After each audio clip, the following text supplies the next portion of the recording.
สบายดีเด้อทุกคนสบายดีจากคาโนเวย์เนาะวันนี้ตื่นแต่เช้าก็จะไปโอเคก็จะไปฮาลองเบย์นะทุกคนจินเจ้าฮาลองเบย์โอเคก็จะไปฮาลองเบย์ขี่รถเห็นก็จะว่าชั่วโมงครึ่งเนาะเพราะว่าซื้อทัวร์ทุกคนได้มาเลยกะซื้อทัวร์ไปเที่ยวเนาะมันจะมี3 ดาว5 ดาวแต่5 ดาวกับแพงพ้นเนาะล้าน7 ดงกบซื้อตัวแพ็กเกจ3 ดาว3 ดาวมันจะมีเขาจะเอามาหับอยู่โฮเทลนั่งรถตู้ไปแล้วก็ลองเรือทุกคน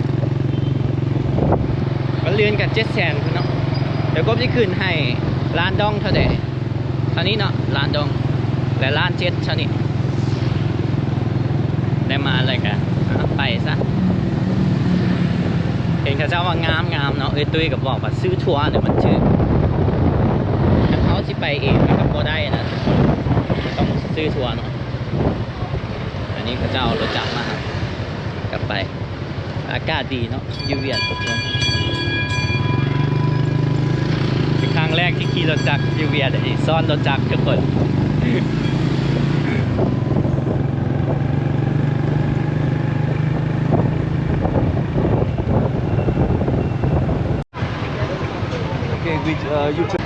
มาถ่ายรถอยู่นี่เนาะทุกคนแล้วว่าอันนี้เป็นโอเปร่าเฮาส์มองโซโอเปร่าแล้วก็เห็นนักท่องเที่ยวมาถ่ายรถแท็กซี่อย่างรถเมล์อย่างหลายเลยทุกคนเลยเหมือนอ๋อฮาลองอันนี้มันจะไปฮาลองคือกันตัวนี้แต่ว่าอันนั้นจะแมนรถเมล์เนาะกบนี่แมนบัสทุกคนเฮ้ยกบกับรถเมล์เดี๋ยวคือกันเดี๋ยวกบกับบัสคือกันเนาะทุกคนเอาค่ะทุกคนหากาเบิ่งข้อมูลเมื่อกี้เนาะหมอนั่นแหละหมอคิดว่าเป็นเนาะหมอรีซิปชั่นมันว่าชั่วโมงครึ่งแต่ความจริงผมมาเบิ่งอยู่ในแมปนี่แม่รถจักรขี่ไป3 ชั่วโมง 40ถ้าเป็นรถตู้นี่เห็นเขาเจ้าว่าน้องถามเขาเจ้าอยู่เขาจะว่าประมาณ3 ชั่วโมงกว่าสมเพาะที่ว่ามีแพ็กเกจที่ว่าเป็นนอนเนาะ3 ชั่วโมงกว่าจะกบไปกลับเนาะทุกคนวันเดย์ทริปไปนี่ประมาณ150 กิโลเมตรแต่อยู่นี่คันแมนรถใหญ่นี่มันจะขึ้นแบบ2 ชั่วโมงครึ่ง169 กิโลเมตรทุกคนถือว่าโอเคเลยคุ้มเนาะแบบรวมทั้งเดินทางไปรวมทั้งขี่เรือแล้วอยู่ในเรือกับมีบุฟเฟ่ให้บุฟเฟ่ซีฟู้ดเห็นราคา3 ดาวมันก็โอเคนะสำหรับเรานะแต่5 ดาวมันก็จะแบบพรีเมียมขึ้นไปมันจะแบบมีเห็นมันมาเห็นหมอรีเซพชันมาจะมีพวกเหล้าพวกแชมเปญอีกเพิ่มเข้ามาแต่อาหารเมนูก็จะเพิ่มขึ้นอาหารพรีเมียมนะจะเพิ่มเฮ้ยร้านกีบร้านดองคุ้มค่าเด้คันไรค่าจ้างรถไปเองไปกลับอันนี้ไปขี่เงยอีกแพงสมพอตุ้ยจึงมาไปซื้อทัวร์ถึงผู้ใดมาเที่ยวกะอย่าลืมไปนะทุกคนฮาลองเบย์เห็นฮาลองเบย์นี่เป็นมรดกโลกได้ทุกคนเดี๋ยวก็เบิ่งข้อมูลเด็กยูเนสโกขึ้นทะเบียนเป็นมรดกโลกในปี1994ทุกคนและปี2000เพราะว่าฮาลองเบย์นี่จะเป็นแบบทะเลนะทุกคนแล้วก็จะมีแบบเกาะที่มันเป็นภูเขาอย่างที่นะเดี๋ยวก็ขึ้นรูปให้งามกบเบิงแล้วค่ะทุกคนและเขาซื้อทัวร์มันก็จะมีแอคทิวิตี้ให้เห็นนู่นนี่นั่นหลายอย่างไปคลิปนี้น่าจะยาวแน่เนาะทุกคนอดเบิงน้ำกันเนาะไปตอนนี้ก็ทานรถเมล์เห็นมิตรนักท่องเที่ยวเลยรถเมล์สีเหลืองแอร์เย็นดี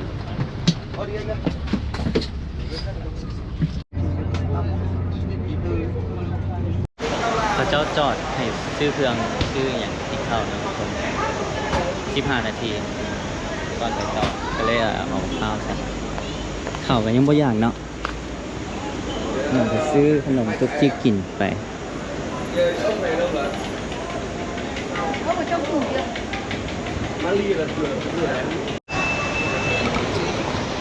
กินข้าวนะทุกคน150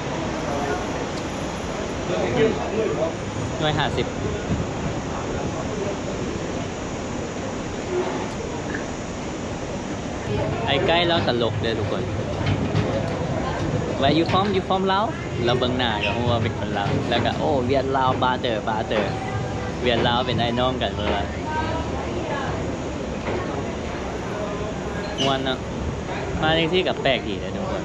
ม่วนดีมาคนเดียวเที่ยวคนเดียวม่วนเด้อทุกคนบ่เหงาเนาะได้หมู่ใหม่ลมคักอีหลีประสบการณ์ชีวิตทุกคนเอ้ยออกไปไส้ซะเนาะผู้ใดที่ยังบ่เคยไปเที่ยวคนเดียวมันบ่ได้เป็นอย่างที่คิดเลยก็บ่ได้เก่งอย่างคิดเนาะทุกคนแต่เฮาได้เว้าตลอดวันนี้เฮาฟังมันก็เริ่มเข้าใจมันก็เริ่มลึงเข้าไปการเว้าการว่ามันก็เริ่มคล่องขึ้นรู้สึกว่าภาษาอังกฤษก็พัฒนาขึ้นพอเบ้าไปเลยพิษกับยามันต้องสนใจคนคิดบกเก่งแต่ว่าไปเดี๋ยวเก่งเองเนาะ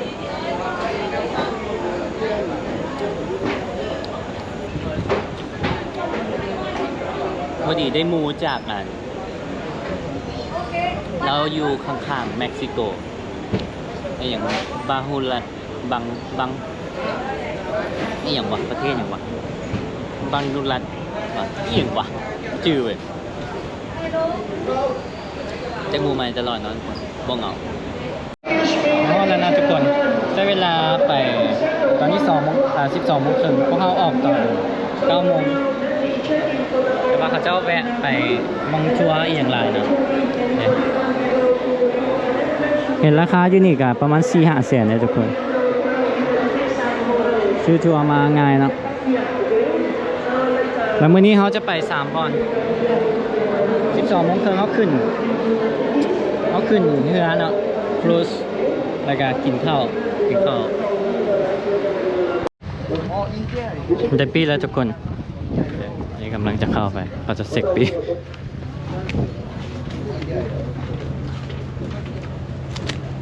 thank you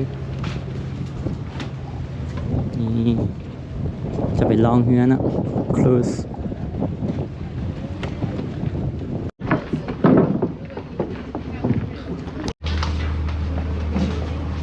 เข้ามาแล้วทุกคน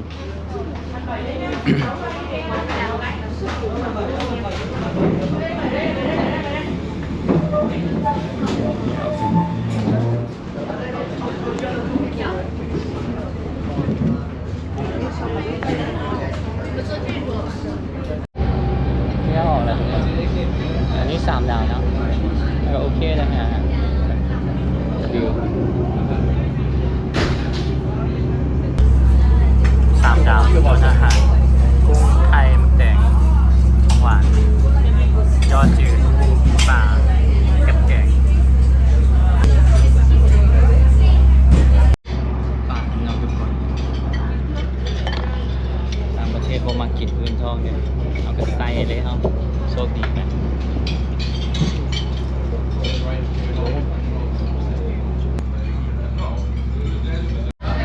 แล้วนะทุกคนวันนี้เจ็บหัวจี๊ดเลยสบายนะทุกคนกินยาดีไข้เพราะเมื่อวานนี่ไปซื้อยาอยากได้ยาแก้ปวดนะทุกคนท่านหมอบ้างยาดีวัดให้ผมว่ามันช่วยบ่แต่ผมไม่อยากกินหรอกมาเที่ยวกับบ่ม่วนแล้วบัดนี้โอ้เจ็บจี๊ดแต่ว่าวิวงามนะทุกคน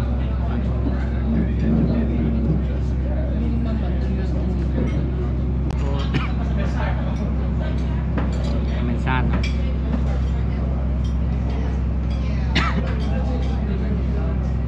ที่ยวเที่ยวเดียวก็เป็นจังซี่เที่ยวมวนๆจำได้นี่มันเขาเจ้าขึ้นไปชั้น2ไปถ่ายรูปแล้วแต่ว่ากบอยากนอนแฮงนะตอนนี้เจ็บหัวจี๊ดเลย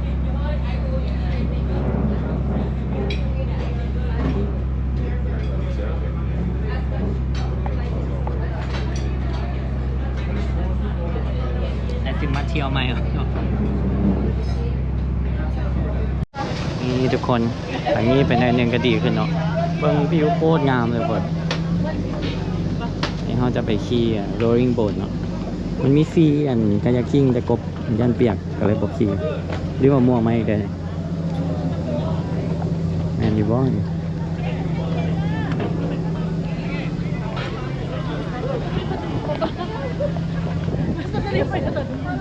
Yes.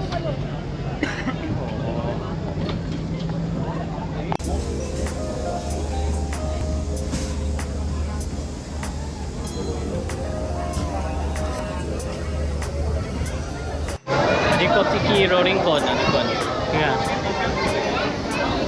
ขี่เรือก็จะเอาม่วงมาอีกได้นี่เนี่ยเป็นเรืออันนี้เนาะเขาจะพายไปHenry bamboo Jay bamboo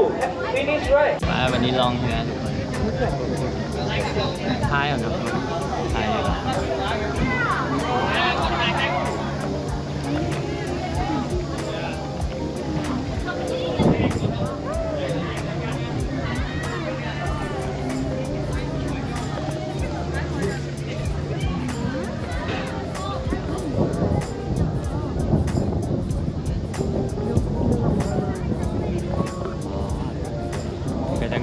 โยกไป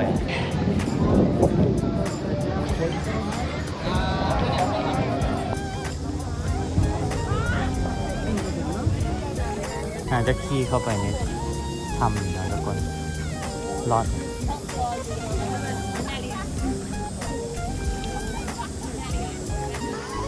เข้ามาแล้ว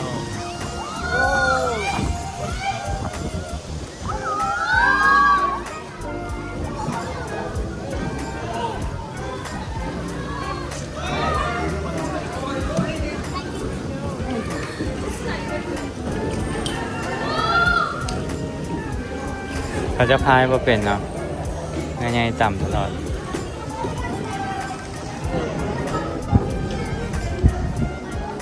อ๋อเย็นข้างในนี่เย็นดีทุกคน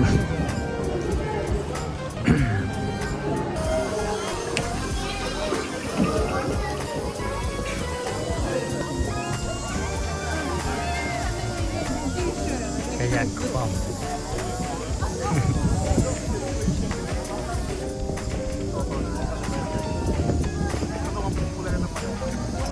ลองเหือแล้วนะทุกคนตัวนั้นมันอันนี้มันมองที่1เนาะที่พวกเรามาแล้วต่อไปพวกเราก็จะไปบอลที่2เบิ่งไหมวิวโคตรงามทุกคนงามอีหลีเลยทุกคน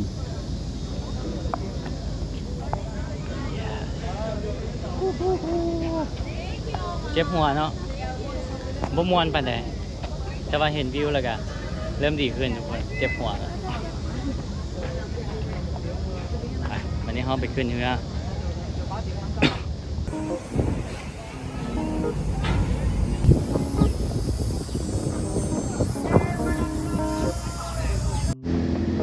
แล้วทุกคนทางขึ้น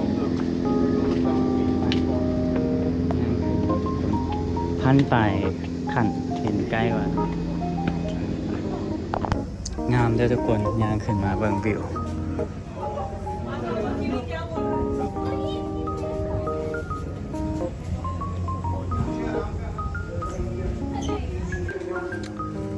นี่ก็เป็นจุดถ่ายรูปทุกคนนี่เป็นหมู่คน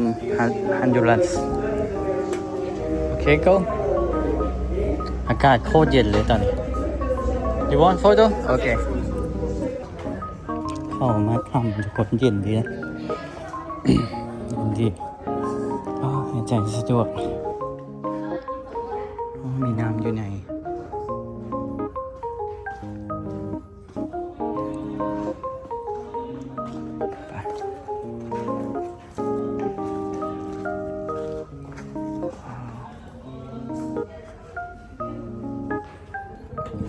นี่ลมพัดเองทุกคนเย็นๆ ว้าว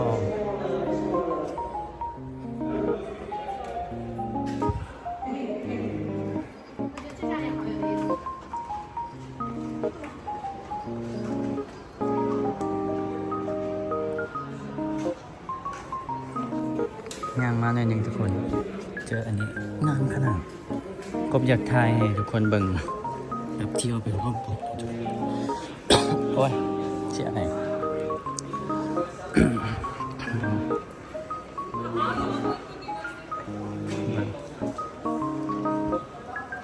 งาม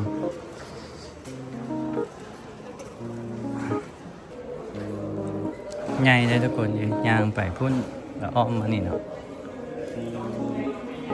ไฟอย่างใส่แล้วก็ขับเลย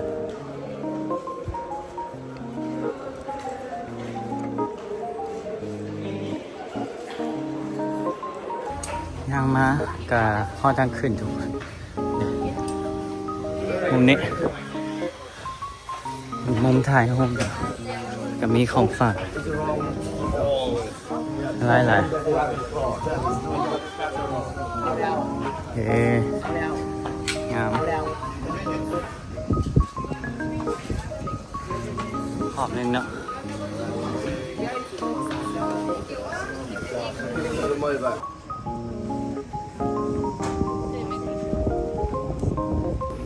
ตอนลงง่ายนะทุกคนตอนขึ้นก็จะยากนะแต่ว่าวิวคุ้มค่าเลย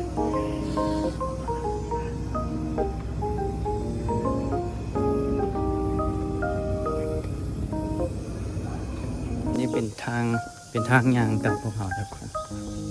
จะลองตามทะเลไปเลยเด็กงามดีเลยเขาจะเอาไปส่งเราอยู่หั่นตอนลงเนาะและตอนขึ้นจะยางมาจุดฟังพี่อันนี้กะเพรางอด บอนที่3นะทุกคน ทะเลพาเป็นหาดเป็นเกาะเนาะเกาะติ๊บต็อปโรแมนติกต็อปติ๊บต็อป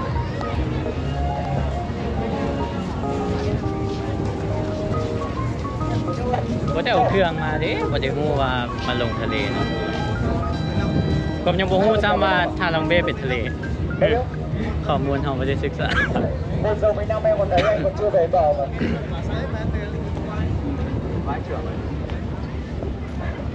ไปฟังได้แล้วบัดนี้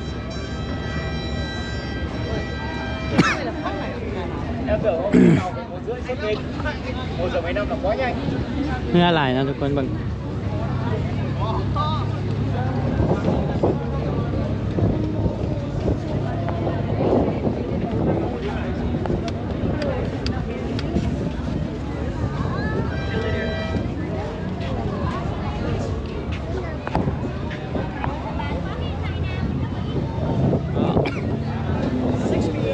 6 p.m. โอเคติ๊บต็อปไอซ์แลนด์ทุกคนติ๊บต็อปของโมเมนต์ติ๊บต็อปเลยนะกระแลมอันนี้ชิบลงกระแพงด้วยเนาะสถานที่ท่องเที่ยวก็เจ็บหัวจะต้องการกินของหวานต้องกินด้วยสามารถย่างขึ้นไปไฮกิ้งแล้วกบเมื่อยเลยเนาะทุกคนกับหมู่คนฮันดูรันแล้วชีสวิมมิ่งให้ชีลงไปลินทะเลเนาะเราเอาเครื่องมาเนี่ยก็ไม่เอาเครื่องมามันก็ซิเบิ้งออกนะงานเนี่ยลมพัดเย็นๆนะทุกคนพักเลยนี่ก็เปื่อยมาเบิ้งผู้สาวเปลี่ยนคักนะทุกคนเนาะทะเลที่เวียดบ่เลิกนะแบบเนี่ยลงไปไกลเติบกันยังบ่เลิก ฝุ่นเสียงเพลง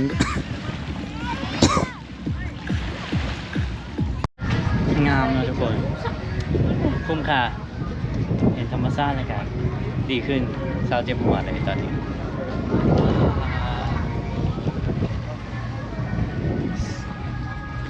ฮาลองเบย์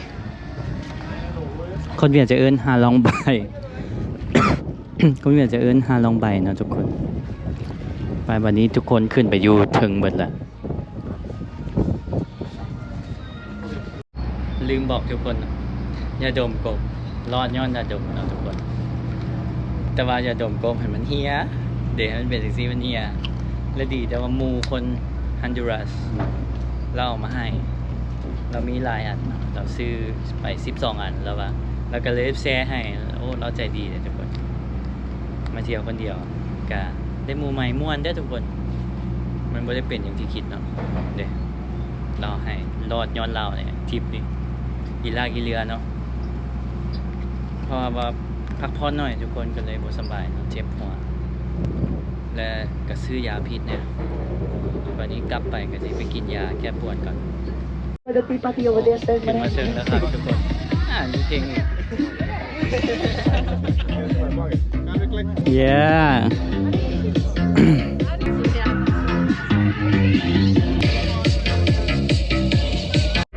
มีไวน์มีอย่างไงได้ทุกคน